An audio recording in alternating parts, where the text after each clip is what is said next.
For this group, man, it's great to be back. It really is. I think this group's been productive. I think they've had a great all season.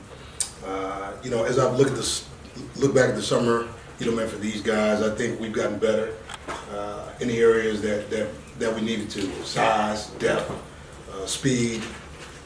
When I look at this group, it's a group, and to me, that just has a different competitive feel. Just a different competitive feel, and that's more about what Coach Dobson and I were able to talk about. A couple of times I met with them, and then the idea of what they've been able to do throughout the summer, I thought was great. This team has strong leadership, and I'm excited to see what these guys can do. And we're about ready to tee it up. It's that time of year. We get a chance to go to camp, so I like this team. I like everything about this team. I like what this team is. Again, excited. On a side note, this year for us, Deuce Wallace will not be available for the fall 2018 season. And Deuce is serving a suspension. And he's been suspended for the fall, and so he'll be gone. Violation of team policy or school policy, Vanderbilt school policy. So, with that being said, I look forward to getting Deuce back in January. Look forward to his return, but he will not be available for us. With that being said, let's open it up to questions. How does that affect what you're going to have at quarterback beyond Kyle? It doesn't affect where we are right now. And Mo Hassan's been here all summer. He came out of Dillard High School, went to Syracuse, and was at Coffeyville. He's been here all summer, which has been great. Because he's been able to acclimate to where we are. Alan Walters has had a great summer. And I look at Alan and I say to myself, man, he's way ahead of where Kyle was when Kyle came in here as a young guy. And then Jack Bowen, man, will be our fourth. So, man, for us, man, we got 4 quarterbacks, but it's not like this system, as you've seen over the years, it's not like this system, is about, the quarterback running. We've got balance all around the quarterback. So the main guy is Kyle Shermer. That's who I'm worried about. And I'm worried about, in the backup, knowing what to do and how to do it. But, we definitely planned on Kyle Shermer being under center all season. You look at some of your skill positions, running back, wide receiver, right, even cornerback. You've got what looks like a lot of candidates. Do you have a clear-cut depth chart at those spots, or is camp going to sort those things out for you pretty quickly? I believe that's what you go to fall camp. You go to fall camp to sort it out. The reality is all these guys are competing. Nobody has a job, and you look at where we are. We came out of a season, got into an off season, recruited to get better, bolstered this roster. Guys got in the weight room. I truly believe the depth of this group is about the strength in numbers. So it's not about one particular guy. I think we've gotten better on the offensive line, the defensive line, the running back position is running back by committee, and that's a good thing when you've got a skilled group of running backs like this one.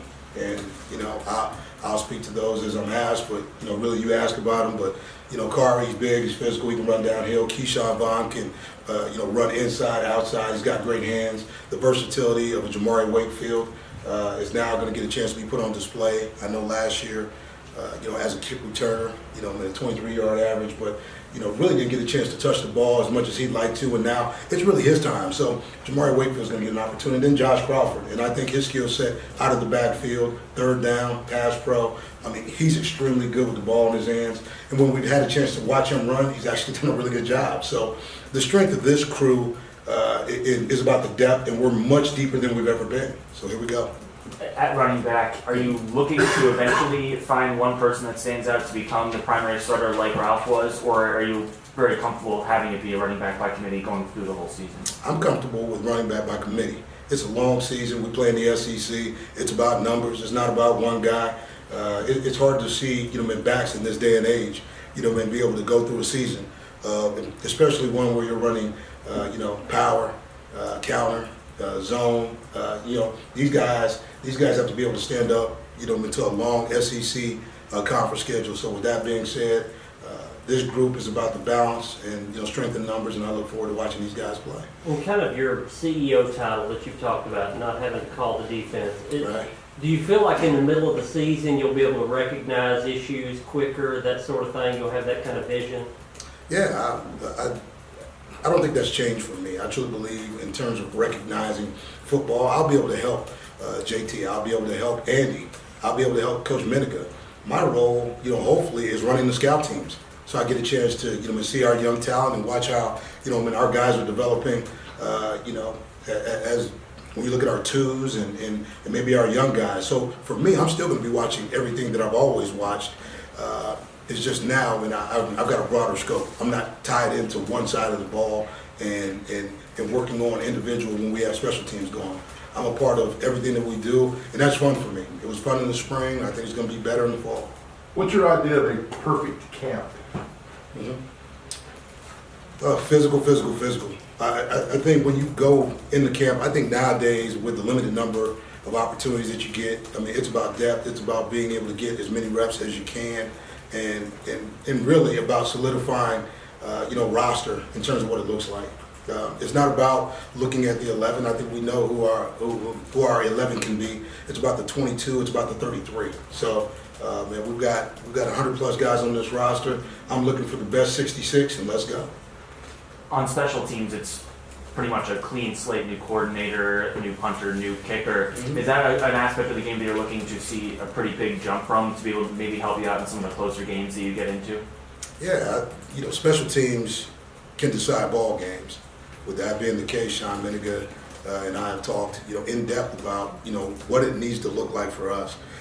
But I thought he made an immediate impact when he got here, and we decided to go get Parker. Tom, and I believe Parker's going to come in here. When you talk about punting, you got to flip the field, okay, in this conference. You got to be able to make sure that you can cover the kickoff rules and what that looks like nowadays. Man, we don't know, but it is going to impact the game. Okay, there's going to be a longer field, and so how you punt the football is going to mean something. Okay, and so I think that's probably going to be the most immediate impact, into our special team situation. And there's going to be a battle at kicker. We understand what that looks like, but that's good. Competition is good. Both of those guys, had a really good spring. They've got strong legs, and Sean has really talked about making sure that our guys truly know. Since all these guys want to get to the next level, they all want to play, at the next level. That means that their availability to special teams and the importance of it had to be stressed. And I thought right away he built a culture of special teams, so I'm excited. What is it about Parker that you said that's the guy we need for our punt game? You look at what he did, really in the Ivy League, and people can say, Ivy League and what it looked like, but, for consecutive years running, Columbia did a great job, okay, at that position. They had two back-to-back, all-conference guys. One went to Auburn the year before, the other one, came to Vanderbilt. Both of those guys were able to flip the field. They had specialty, arsenals in terms of being able to, corner kick, great placement, rugby, and he could do it all. So the ability, the ability to be flexible, okay, and be accurate, okay, and give you that level of consistency that you need along with operation time, that's critical. Because as you're breaking in guys, you want to know and understand that he can get it off in time. So our snap to, kick, op time has gone up tremendously, and that's, last year I thought our punter did a good job of making some things happen. I truly believe this punter is the right guy at the right time for us, and it's going to allow us to do some things, in our punt game, and hopefully, when they head off some of these specialty returners in this conference, because like I know, everybody has a dynamic returner in this conference. Andy Ludwig, this is his 4th year here, and that's kind of a long time for a coordinator in the SEC. Right. What's the secret of that relationship, why that's worked long term? Well, he knows who he is, he knows who we are, and he's built it around, our talent. Every year, you've seen the quarterback get better. You've seen the numbers improve. He's had to find, different ways. Started out not being able to run the football last year, so he had to go to the pass game. So he played the Kyle strengths, and luckily enough, man, we had good enough receivers to actually get the ball to. I think now, when you look at the depth all the way around, he's got tight ends. Okay, young and old. He's got receivers.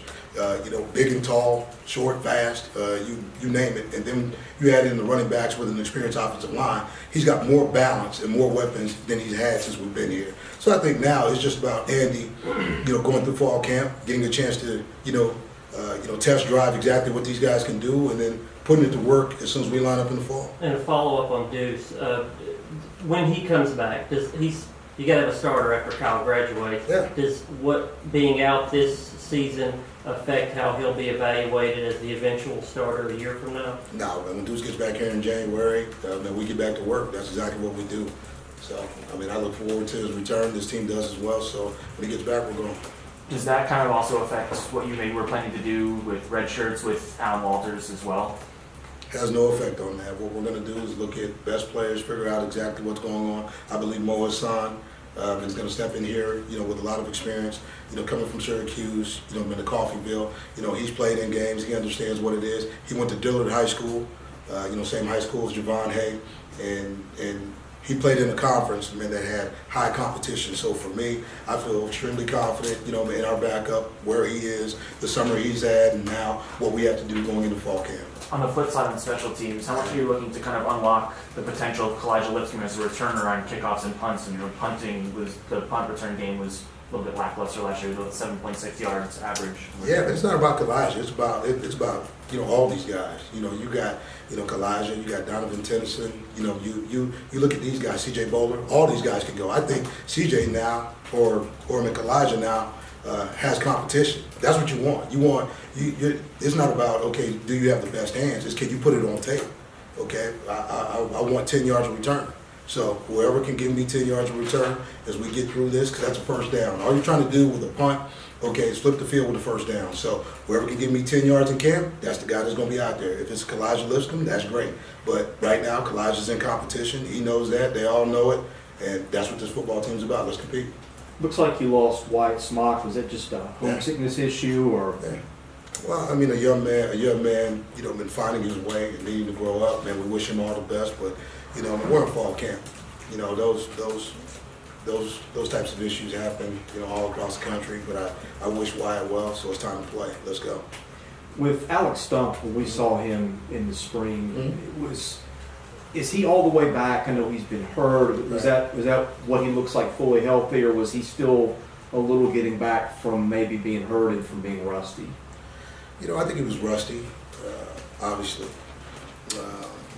For him, coming back from injury, there's always a little lag time. But I think what speeded up his process, as we saw him get better, as spring went along and finished up in the spring game, was competition. You look up and you start looking at Pierce and Bostic and Bowler and Tennyson, and now, with Amir, sitting there, and you look at Cam Johnson. I mean, there's no room for error. Right now, man, the margin for error is shrunk. If you want reps, man, you got to be on the field to get reps. So I thought he realized that, springtime and then now summer, it just got more competitive. It wasn't like it was less competitive with the addition of those new guys. So right now, talent-wise, we have as much talent as I've had since I've been here. And I mean, I'm talking about pure receivers, guys who played the position coming out of high school, skill sets, and ability to track the ball. I mean, big guys, little guys, fast guys. I'm just excited for fall camp to see what comes out of the race. What do you get from Cam? I know it's hard to tell until you get into August, but he's a guy who made a ton of plays in high school, returned kicks. Yeah. What's his role for you? Play. I still haven't seen him drop a ball yet, so I mean, I'm excited about Cam Johnson. I mean, Cam's going to find a way to crack this roster, and I don't think there's a guy on the roster that's going to stop him.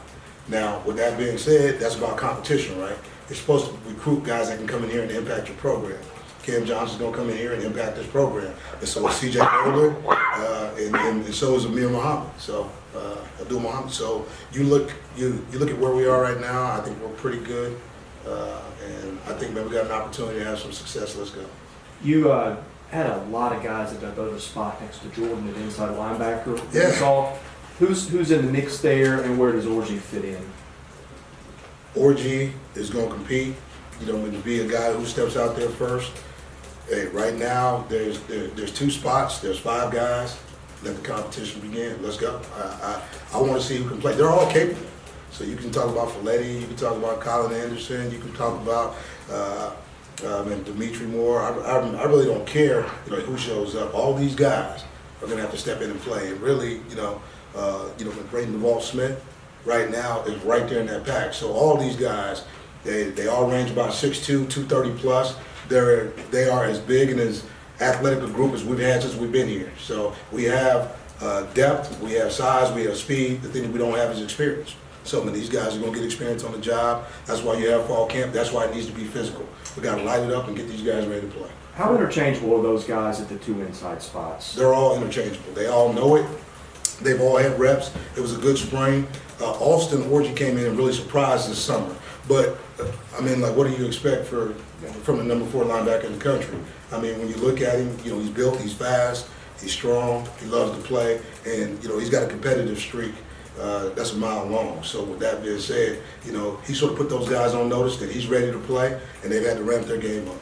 For running back to sit out a year, as Keyshawn Vaughn has, will it take him a couple of games to sort of rediscover his rhythm, or can he get there by, you know, just through camp? That's camp. That's about camp. And you know, for him, he came in with a different mentality. He worked all last fall, so you know, he ran through us at times, and it was great to see him work like that. A lot of guys, man, they just sort of buying their time. I thought he was the leader of that group. I thought he was the catalyst, and that leadership has sort of bled over into like where we are today. You know, Keyshawn Vaughn is one of the 11, you know, leaders on this football team. Those guys fully recognize his ability to play. They understand that he's an alpha male, and he wants to take your job. He wants to beat teams. He wants to beat you up, and that's just who he is. I think, you know, he's got a competitive streak that doesn't stop, and you know, I'm excited to watch him play. I think you mentioned at media days, and maybe I think you said you guys had 9 300-pounders on the defensive side. Was that correct? And who are those guys? That was me overall, just talking about the 300 pounds, Okay. you know, like on our squad. But when you look at it, I mean, you look at our guys, man, and how they've grown. But you take a look at them. I mean, on our defensive line, man, we're probably looking at, you know, probably 4 300-pounders, like in that group. You know, you're talking about Saya, you know, Darian D. Boussard. And you're talking about, you know, Birchmeyer, you're talking about Tig, you know, I mean, those guys are right around, you know, in that mark. And, you know, those other guys are sitting at 280, you know, 275. I like what this group is. You know, when it's all said and done, it's athletic, it's big, we're faster than we've been, and I think the rotation in that defensive line is going to be, you know, good for us in 2018, so I'm excited. With a little bit of turnover on the secondary, are you excited about being able to play against a couple of more high-octane passing teams in weeks 1 and 2 to be able to kind of throw them right into the fire there? Yeah, you know, we're going to get baptized in the secondary, but when you have leaders like Juwan Williams and Ladarius Wiley, and players, experienced players back there like Zaire Jones, you know, Donovan Sheffield, and you start to go through, you know, Elijah Hamilton, those guys have gotten experience. Now that it's about those guys putting it on tape, they're going to be tested. That's what this conference is about. That's what this schedule was for. We start with MTSU on September 1st. Then, you know, we'll move on. It's going to be a great test. Let's let the battle begin. Thank you, Coach. Thank you. Appreciate you. Appreciate it. Thanks, Gary.